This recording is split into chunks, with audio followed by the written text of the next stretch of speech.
dude. Yeah. Just working hard. Just woke up, huh?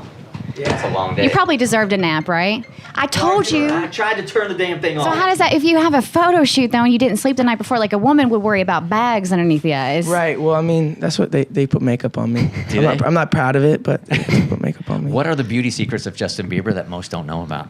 Come on. You got to make sure to get sleep. That's one thing. I don't know. Just take care of yourself. You're too pretty to be taking care of yourself. You must have people primping you all day They long. do know. I have to. I mean, it's really not my favorite thing, but they have to put makeup on me before doing like events and shows and stuff. My dad's still tripping. He's like, "You shouldn't be wearing makeup. You're a man." Was your dad at the photo shoot? Did he get to be at the photo shoot? No. He's back home with the kids. He's just preparing for Christmas. He's got 2 little babies. So. Gotcha. Are you gonna be able to be with fam for Christmas? Yeah, I'm flying out tonight. Oh, cool. good for you. Yeah, so you're here for one night, then you head back. Yep, Wow. I'm back. We were talking about your first time in studio, man, when you were like 15 years old. Dude, I watched that interview recently, like a week ago. It's crazy. So he literally walks in the studio and he's got his Justin Bieber hair and his guitar, and he's just eager. He's just eager to be on mic and eager to be on the radio. Of course. And you were 15 years old at that time, right? So now, of course, back then, none of us knew you were going to be the biggest star in the world. So, all right, let's get deep for a second. 21-year-old Justin is giving 15-year-old Justin advice on what to expect from the industry and what to expect of life, going through what you've gone through. What do you say to that dude now? I would just say, just listen to the people who care about you, you know, and also I was so, you can't really teach innocent, because I was innocent and I was young and I trusted everybody, and with being young and innocent in this industry, it's not necessarily the best thing because people take advantage of vulnerability. And so I think I was just in a place of just trusting everyone and, you know, thinking everyone was on my side and eventually getting burned. And yeah, it's just tough, man. And after a while, I started putting up walls and boundaries, and for a while, I kind of shut everybody out. And then I kind of lost my own personality and lost my charismaticness because I just didn't trust anyone. And then finally, I was like, you know what? I'm not going to let them win. I'm going to give them some of me and learn how to put up a wall without closing myself off completely. You're probably the most competitive person I've ever met in my life, and I've seen it time and time again. Yes. And I've seen it. There was one time, you're not going to remember any of this, but there's one time you're on stage and you're like trying to kick like a jujube or something into the crowd while maybe you were on the side of the stage throwing it at him. What in the world are you talking about? No, because... Yeah, dude, we just were doing crazy stuff. Like, we used to have these, like, sound check parties. Is that what you're talking about? Yeah, that's exactly what it was. Yeah, and then before we do like weird games and he'd throw something to me and I tried to kick it and I wouldn't stop until I got it. I'm like that type of dude. Like the other day, I forget what it was, but they were like, he's not going to stop. My boy's like, he's just not going to stop. He's going to do this until he makes it. I saw it that day. So is it that competitiveness to where like when everybody's coming down on you, you feel like the media isn't being fair to you? Right. At some point you got competitive and just started fighting back, right?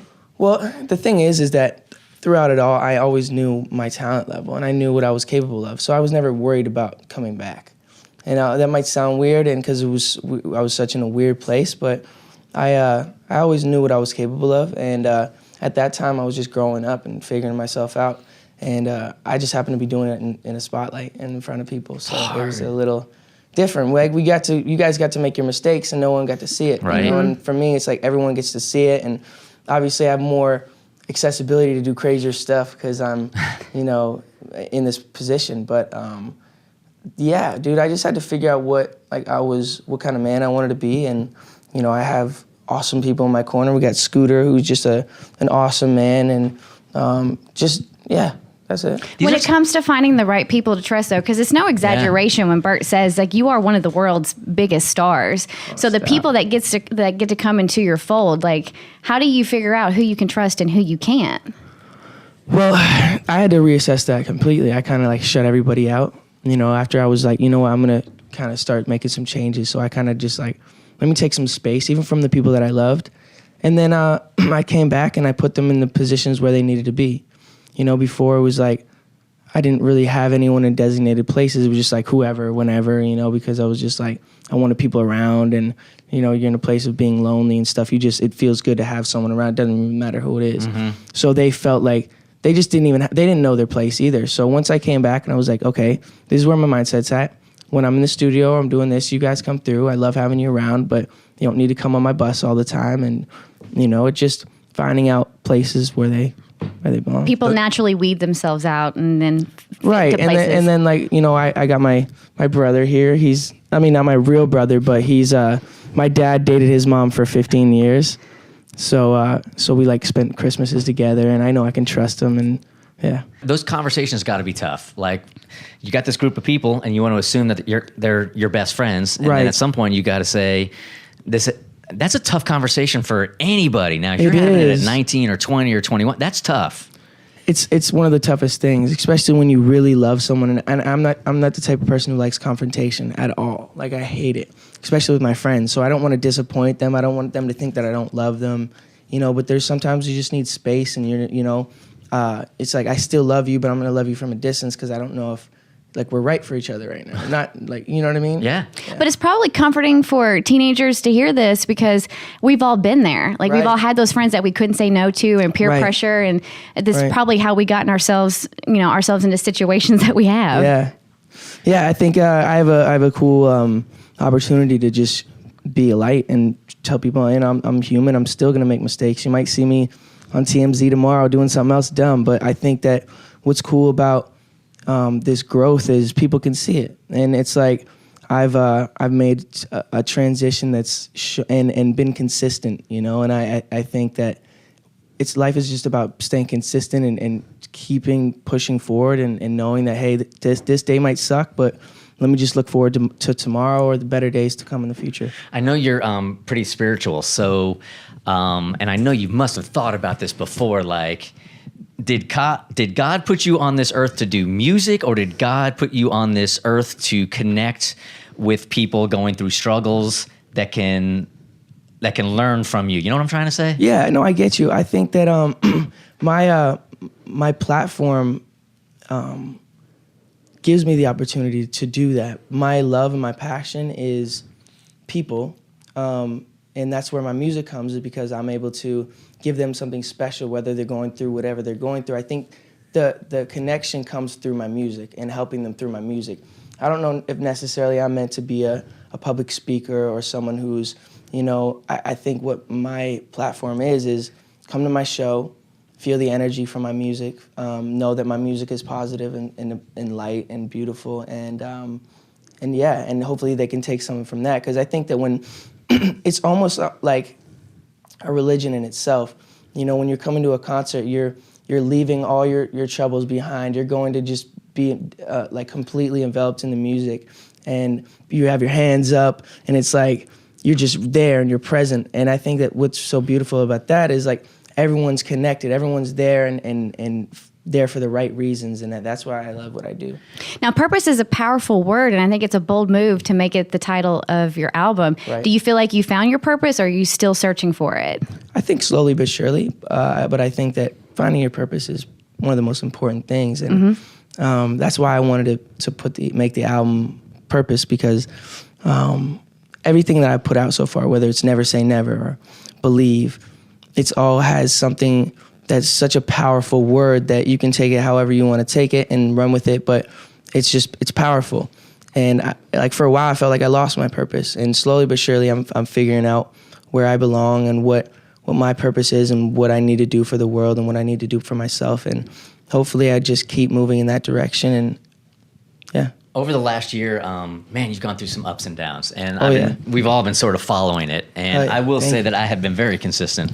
I will have your back on this. I will have your back on this. I had you because I could see like nobody could understand, and I've seen like artists in their 40s saying stuff like, "Look, this comes with celebrity. He should know." But those 40-year-olds never had to live in the kind of social media spotlight that you have to deal with. But not even that, even just my life in general. Like, yeah. They don't have people following them and screaming every day for them. Yeah. Well, everybody thinks it's great. Like they never had a public image that was perfect, you know, per se. Like when I started, they portrayed me as being this perfect kid that like no one can really hold up to, and so I had all this pressure being this guy. And for a while, I was just like, you know what? I'm not perfect. I have struggles. I have problems. And people can say, well, what problems do you have? You're a celebrity. You have millions of dollars. You're driving a Ferrari every day. But let me tell you, dude, once you get somewhere, you're going to say, hey, I got this now. what's next? Like, what else am I gonna get? Like, once you get something, you always, if you can, it's like when you get a new car. I remember when I got my Ferrari, dude, and I was showing everybody. It was so special to me. It's still very special to me, but it's a different special now. It's like, yeah, I love it, but it's like I'm not opening up the glove box and showing them the glove box. Like, I'm showing them the glove box in my Ferrari. That's how happy I am. Yeah. And like after a while, you just start. It's like, what's next? Now I want the new car. And it's not a selfish thing, but it's just human nature, I think. And once we can completely understand that, like, there was a quote Jim Carrey said. He said, "I wish everyone was famous so that no one would want to be famous." You feel the same way right now? I feel the same way. It's just because like people think it's this amazing thing, and there's these pressures that no one can really understand of having to be on and having to, smile and make sure you're portrayed as a certain thing when you might be having a bad day. I might be on the toaster coming up at a show and just had a fight with my girlfriend, or I don't have a girlfriend, but but per se, or something happens where my mom or something happens and I have to come up in that toaster, and I might be crying before the show or in a bad mood, and all of a sudden the toaster rises and I have to just put on this complete different thing, and yeah, it can be, it's tough, but I think that I'm made for this. Isn't it a drug though? Like, isn't it kind of intoxicating? Like, if you ever think of your life now away from it, like, you must have had thoughts over the last year, because I saw one article saying you were feeling so depressed, you're in your hotel room, you're all by yourself. You must have at one point said, I'm just going to walk away from it. If the reality of that happened, do you think that the celebrity of this is so intoxicating you could really, really walk away from it? I do, yeah. I think I just love music so much. And for me, it was about the music. And even through that terrible time in my life, I learned so much about my artistic, creative side. And I might have been in a weird place, but every night I was going to the studio. Every night I was working on what I loved, and it showed on this album. I have another #1 single, and this was all hard work that I put in. I didn't go to all these super producers and say, hey, I need you guys to write me some smashes. I'm coming back.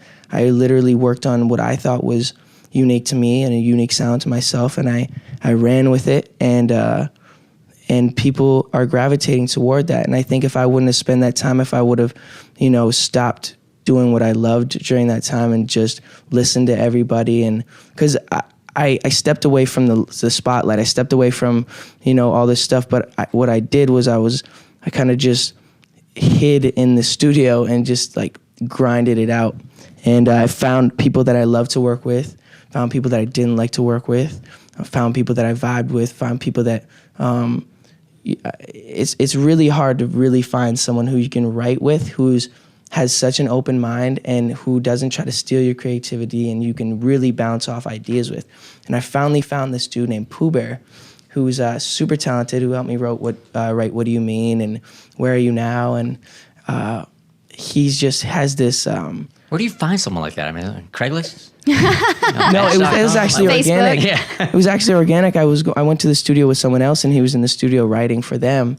And you just happened to cross paths. It's kind of destiny kind of thing. Yeah, and he writes R&B music, like real R&B. Like he wrote Peaches and Cream for 112, like back in the day when he was 16. You remember that because it was back in the day. Oh yeah, no, that's your time. That is. No, but Well, no, but that's classic for you. Vintage. Right.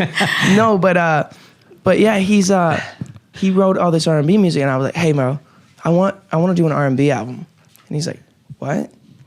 He's like, you're a pop singer. Like I want to write pop songs for you. He's like, I'm like, no, I want to do an R&B album. And so we spent about 6 months creating this R&B album, which I released like 3 years ago, almost, right? 2 years ago, was it? 2 or 3 journals? Journals was last year. No, that wasn't last year. We released it a year ago. It's flying by, dude. You're 35 right now. Listen, with all Whatever. You know. Your life, he would release an album yesterday and be like, I released the album 3 weeks ago. It feels like forever ago.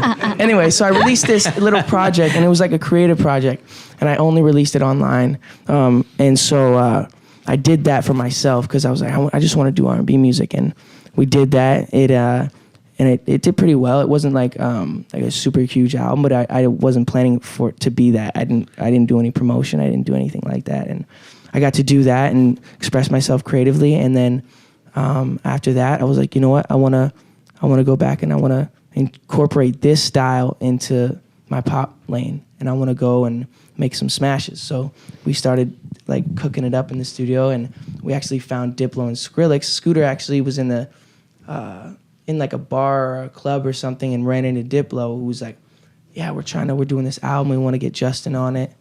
And so we had this song, just me and a piano. And we sent that over to Diplo, and him and Skrillex messed with it and created Where You Now. And that dropped like do do do do do, and like we're like, what is this? It's unbelievable.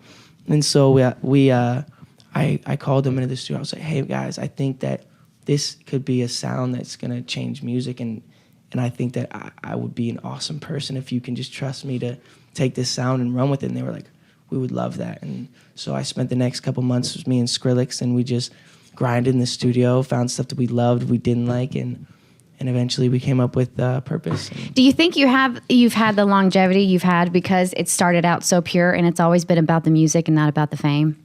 I think so. I think too, people understand and know that I was found on YouTube, for my talent. Do you feel like this is the first time that you've been in control of your own music? Like, I'm sure when you're coming up, people are telling you what you can do, right, and maybe you're not really down with exactly the music you're putting out, but now you control it. Do you feel that way now? 100%. Yeah. Yeah. And every time I go on stage now, I'm hyped up about doing the songs that I made. And before I wasn't so hyped up. You have to play the game a little bit. I was young. I didn't really know what I wanted creatively too. So think you're ever going to look back at the stuff you put out now? Because I think it's an awesome album. I was telling Scooter, I don't download anything. Yeah. And this album is awesome. Do you think that there's going to be a couple of years from now where you're listening back to this one going, that was my sound then, but I'm so not down with that now? Well, no, I think that music changes, and I think that we all are going to look back and say, man, that sounds dated. But I think what I did on this album is I made songs that were, if you strip them down and you just play piano with them or you play guitar, they're still beautiful songs. And it's not about the beat. It's not about, and when it's like that, I have this song called Life is Worth Living on the album, and Love Yourself. It's like, I feel like Love Yourself is going to be like Free Fallin'. It's my favorite song on the album. It's like in 10 years when it's like, everyone's like, play that song. And like on the jukebox and everyone plays Free Fallin'. I'm free falling. And then I think it's going to be, you should go and love yourself. I hope so. We were at an event and it was playing and somebody came up and they're like, who is this? And I'm like, it's Justin Bieber. And they're like, no, it's not. And I'm like, yeah, it is. My boy said the same thing. He's like, I was in an Uber the other day and the Uber driver's like, who's this? And he's like, this is Justin Bieber. He's like, get the out of here. It was funny. Good for you, man. Real, funny. The Bert Show.